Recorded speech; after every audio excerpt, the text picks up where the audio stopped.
Surgery for fistula அப்படின்னு ஒண்ணு நெறைய டைப் ஆஃப் சர்ஜரிஸ் வந்து நம்ம நெட்ல போனோனே சர்ச் பண்ணுவோம். என்னடா இவ்வளவு இருக்குதே அப்படிங்கும்போதே நம்மளுக்கு தெரியும். எதுவுமே ஒரு ட்ரீட்மெண்ட் ஆப்ஷன் வந்து உடனே ஒரு பேஷண்ட்க்கு கியூர குடுத்துறாதுங்கிறதுனால தான். ஏன்னா ஒரு ட்ரீட்மெண்ட் வந்து ஒரு சர்ஜரி சக்சஸ்ஃபுல்லா இருந்தது அப்படின்னா, செகண்ட் ட்ரீட்மெண்ட்டே வந்து எவால்வ் ஆயிருக்காது. அதனால தான் இந்த ஃபிஸ்டுலாங்கிறது போது மட்டும் நெறைய ட்ரீட்மெண்ட் ஆப்ஷன்ஸ் சொல்லிட்டே போவாங்க.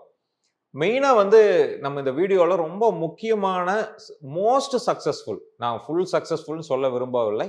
மோஸ்ட் சக்சஸ்ஃபுல்லான ஒரு சர்ஜிக்கல் ஆப்ஷன்ஸ் எல்லாம் என்னென்னவெல்லாம் இருக்கலாம்?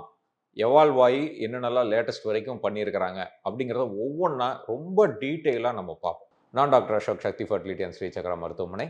இந்த வீடியோ உங்களுக்கு பயனுள்ளதாக இருந்ததுன்னா, கண்டிப்பா இந்த சேனல்ல இருக்கிற பிளேலிஸ்ட்ல போய் ஃபிஸ்டுலா அப்படிங்கிற ஒரு பிளேலிஸ்ட்ட செலக்ட் பண்ணி, அதில ஆல்மோஸ்ட் ஒரு 25 டூ 30, 35 வீடியோஸ் இருக்கும். எல்லா வீடியோஸையுமே பாருங்க. இத பத்தின எல்லா டவுட்ஸ் இருந்தாலும் கிளியர் பண்ணிக்கோங்க. மேற்கொண்டு டவுட்ஸ் இருந்தாலும் கமெண்ட் செக்ஷன்ல கேள்விகளா கேளுங்க. தொடர்ந்து அத பத்தி டிஸ்கஸ் பண்ணுவோம். நம்பர் 1 ஃபிஸ்டுலாட்டமி. ஃபிஸ்டுலாட்டமி அப்படின்னா, அந்த ஃபிஸ்டுலா ட்ராக்ட்ட வந்து கம்ப்ளீட்டா ஓப்பன் பண்ணி, அதில இருக்கிற இன்ஃபெக்ஷன் எல்லாத்தையுமே எடுத்துட்டு, கம்ப்ளீட்டா அத வந்து ஹீல் பண்றதுக்கு அந்த மியூகோஸா எல்லாத்தையும் ஸ்கிராப் பண்ணி எடுத்துட்டு ஓப்பனா விட்டுறது. இதில அட்வான்டேஜ் என்ன அப்படின்னா, ஃபிஸ்டுலா வந்து திரும்ப வர்ற ரேட்ஸ் ரொம்ப கம்மி. டிஸ்அட்வான்டேஜ் என்னன்னா, சின்ன ட்ராக்ட்க்கு மட்டும் தான் பண்ண முடியும். கிரேட் 1க்கு மட்டும் தான் பண்ண முடியும். சூப்பர்ஃபிஷியல் ஃபிஸ்டுலாக்கு மட்டும் தான் பண்ண முடியும். ஆனா, அந்த வூண்ட் ஹீல் ஆகுறதுக்கு ரொம்ப டைம் ஆகும். ஓப்பன் வூண்ட் ரொம்ப பெருசா இருக்கும். வலி அதிகமா இருக்கும். ரிக்கரன்ஸ் ரேட் ரொம்ப ரொம்ப கம்மியா இருந்தாலும், வூண்ட் கேர் ரொம்ப அதிகமா குடுக்க வேண்டியிருக்கும். 2வது ஆப்ஷன் வந்து ஃபிஸ்டுலெக்டமி. அதாவது எவ்வளோ பெரிய ட்ராக்ட் இருந்தாலும், அந்த ட்ராக்ட்ட ஹோல்ஸ் வழியாவே போய் கம்ப்ளீட்டா அத வந்து ரிமூவ் பண்ணி எடுத்துறது தான் ஃபிஸ்டுலெக்டமி.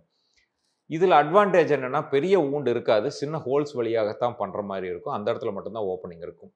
கம்ப்ளீட் ட்ராக்ட்டையும் எடுக்கிறதுனால ரிக்கரன்ஸ் ரேட் கொஞ்சம் கம்மியா தான் இருக்கும். இருந்தாலும் ரிக்கரன்ஸ் ரேட் இருக்கும். ஏன்னா, அந்த ட்ராக்ட் இருந்த இடத்துல மறுபடியும் ஃபிஸ்டுலா வர்றதுக்கான வாய்ப்புகள் இருக்கலாம். டிஸ்அட்வான்டேஜ் என்ன அப்படின்னா வந்து, எல்லா டைப் ஆஃப் ஃபிஸ்டுலாஸ்க்கும் இது யூஸ் ஆகாது. ஏன்னா, பக்க கிளைகள் எங்கேயாவது ஒரு இடத்துல இருந்ததுன்னா, அத நம்ம மிஸ் பண்ணிட்டு வந்துடலாம். அந்த மூலியமாக அது திரும்ப வரக்கான வாய்ப்புகள் இருக்கும். அடுத்த டிஸ்அட்வான்டேஜ் திரும்ப வரும்பொழுது, அது இன்னும் ஒரு காம்ப்ளிகேட்டடான ஒரு ஃபிஸ்டுலாவாக அது மாறி அது திரும்ப வரும்போது, இன்னும் டிஃபிகல்ட் அத வந்து மேனேஜ் பண்ணும்போது. 3வது ஆப்ஷன் வந்து லிஃப்ட் ப்ரொசீஜர். லைகேஷன் ஆஃப் இன்டர்ஸ்பிங்க்ட்ரிக் ஃபிஸ்டுலஸ் ட்ராக்ட்ன்னு சொல்லுவோம். இது லேட்டஸ்ட்டா இருக்கிற ப்ரொசீஜர் தான். இதுல என்ன அட்வான்டேஜ் அப்படின்னா வந்து, ரொம்ப மினிமல் இன்வேசிவ். ரொம்ப ரொம்ப கம்மியான வூண்ட தான் நம்ம அங்க பண்ணுவோம். பெரிய டேமேஜ் வந்து இன்டர்னல் ஸ்பிங்க்டர் ஆகட்டும், எக்ஸ்டர்னல் ஸ்பிங்க்டர் ஆகட்டும் இதுக்கெல்லாம் ஆகவே ஆகாது. அந்த ஒரு போர்ஷன மட்டும் நம்ம ரிமூவ் பண்றதுனால இன்ஃபெக்டிவ் ஃபோக்கை கண்டிப்பாக வெளிய வந்துரும். இதுல டிஸ்அட்வான்டேஜ் என்ன அப்படின்னா, சைட் ட்ராக்ஸ் இதெல்லாமே நம்ம அட்ரஸ் பண்ண முடியாது. சில சமயம் ரிக்கரன்ஸ் ரேட்டும் அதுல அதிகமா இருக்கும். அட்வான்டேஜ் என்னன்னா, எக்ஸ்டர்னல் ஸ்பிங்க்டர், இன்டர்னல் ஸ்பிங்க்டர்லாம் பெர்ஃபெக்ட்டா மெயின்டெயின் பண்ண முடியும். ஆசனவாயோட ஃபங்ஷன் நம்ம வந்து மோஷன் போறக்கு அடக்கி வைக்கக்கூடிய ஃபங்ஷன் எக்காரணம் கொண்டும் இதில பாதிப்பு அடையவே அடையாது. இப்போதைக்கு மோஸ்ட் சக்சஸ்ஃபுல்லான டெக்னிக்காக லிஃப்ட் டெக்னிக்க நம்ம சொல்ல முடியும். 4வது முக்கியமானது வந்து லேசர் ஃபிஸ்டுலஸ் ட்ராக் எக்சிஷன். இது வந்து மிச்ச இடத்துல யூஸ் பண்ற லேசர்ஸ் மாரியே நம்ம வெரிகோஸ் வெயின்ஸ் ஆகட்டும், வெரிகோஸ் சீல் ஆகட்டும், ஒரு ஹெமராய்ட்ஸ் பைல்ஸ் ஆகட்டும், இதில எல்லா இடத்துலயும் யூஸ் பண்ற டயோட் லேசர் வச்சு நம்ம ரொம்ப அட்வான்ஸ்டா இந்த ட்ராக்ட்ட வந்து ஹீல் பண்ணிட்டு இருக்க முடியும். இந்த மாரி பண்ற லேசர் மூலியமாக கம்ப்ளீட் ட்ராக்ல இருக்கிற மியூகோஸா எல்லாமே அப்ளேட் ஆயி வெளிய வந்துரும். ஆனா, இதுல ட்ராக்ட் அப்படியே தான் இருக்கும். அதனால சில டைம் வந்து அதிலயும் ரிக்கரன்ஸ் ரேட் வந்து கண்டிப்பாக இருக்கலாம்.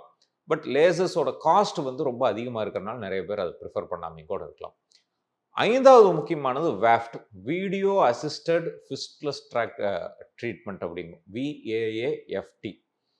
இதுல என்னன்னா, நம்ம எண்டோஸ்கோப்பி போட்டு வயித்துக்குள்ளார பார்க்குற மாரியோ, கொலனோஸ்கோப் போட்டு கீழ பார்க்குற மாரியோ, லேப்ரோஸ்கோப் போட்டு உள்ள பார்க்குற மாரியோ, ஃபிஸ்டுலா ட்ராக்ட்குள்ளாரையும் உள்ள போட்டு கேமரா மூலியமா பார்க்கக்கூடிய ஒரு கேமரா வந்து இருக்கு. இந்த கேமரா மூலியமா உள்ள போய் கம்ப்ளீட்டா எங்கெங்கெல்லாம் ஃபிஸ்டுலா இருக்கோ, எல்லா ஃபிஸ்டுலஸ் ட்ராக்கையும் அக்சஸ் பண்ணி, எல்லா மியூகோஸா அந்த மாரி இன்ஃபெக்ஷன் எல்லாத்தையும் கிளியர் பண்ணிட்டு வர்றது தான். இதுலயும் ரிக்கரன்ஸ் ரேட் கண்டிப்பா இருக்கு.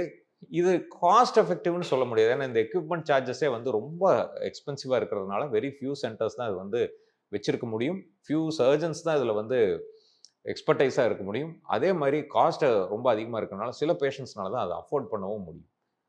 ஸோ வாஃப்ட்லயும் நெறைய ஃபெயிலியர் ரேட்ஸ் இருக்கு. என்ன ரீசன் அப்டின்னா, ஆனல் கிளாண்ட் வரைக்கும் போய் இத வந்து கம்ப்ளீட்டா எடுத்துட்டு வர்றதுக்கான வாய்ப்புகள் மிக கம்மியா இருக்கும். அடுத்தது லாஸ்ட் ரொம்ப ரொம்ப இன்னைக்கு இருக்கிற அட்வான்ஸ்டான சிச்சுவேஷன்ல அதிகப்படியான சக்சஸ் ரேட் குடுக்கிறது பைல் டெக் ப்ரொசீஜர் அப்படிங்கிறது. அப்படின்னா என்னன்னா, பைல் ப்ராக்சிமல் இன்டர்ஸ்பிங்க்ட்ரிக் ட்ராக் எக்ஸிஷன். அதாவது பக்கத்துல இருக்கிற அந்த ஆனல் கிளாண்ட கம்ப்ளீட்டா ரிமூவ் பண்ணிட்டு, எக்ஸ்டர்னல் ஸ்பிங்க்டர் அப்படிங்கிறதையும் லைகேட் பண்ணிட்டு, கம்ப்ளீட்டா காட்ரைஸ் பண்ணி எல்லாத்தையுமே ரிமூவ் பண்றது தான். பைல்டெக்கோட அட்வான்டேஜஸ் என்ன அப்படின்னா, இதுல வந்து மெயினா வந்து வெரி மினிமல் இன்வேசிவ். பெரிய காயங்கள் கிடையாது, பெரிய வூண்ட் கேர் கொடுக்க வேண்டியதில்ல, பெரிய ப்ளீடிங் கிடையாது, பெயின் கிடையாது. ஃபாஸ்டஸ்ட் ரிட்டர்ன் டு ஒர்க் பண்ண முடியும்.